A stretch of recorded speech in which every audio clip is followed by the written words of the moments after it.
আসসালামু আলাইকুম দূরের এবং কাছের আপু ভাইয়ারা, ঈদ মোবারক। এটা হলো আমাদের রাতের রান্নার আইটেম, মাংস। আমরা কোরবানি দেই নাই, এটা হয়েছে আমাদের বাড়িওয়ালা পাঠাইয়েছেন, তাই এটা আমরা এখন ধুয়ে রান্না বসায় দিলাম। তাই এখন আপনাদের মাঝে তুলে ধরলাম। আপনারা যে যেখান থেকে দেখছেন আমাদের এই ভিডিওটা যদি ভালো লেগে থাকে, লাইক কমেন্ট শেয়ার দিয়ে পাশে থাকবেন, ফলো দিবেন। সবার জন্য আমরা দোয়া করি, আপনারা আমাদের জন্য দোয়া করবেন।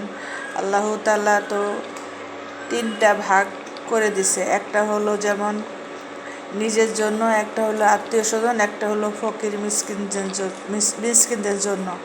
তাই এটা ওই যে আত্মীয় স্বজনের বন্ডকেই আমরা পেয়েছি। এই যেটা আমরা রান্না বসায় দিলাম, যাক রিজিকের ফয়সালা আল্লাহই করে দেয়। এক টুকরা মাংস যে খেতে পারে সেই আল্লাহর কাছে শুকরিয়া জানালে এটাই অনেক পাওয়া। ঠিক আছে, আপনারা সবাই ভালো থাকেন, সুস্থ থাকেন। আল্লাহ হাফেজ। আসসালামু আলাইকুম। ঈদ মোবারক।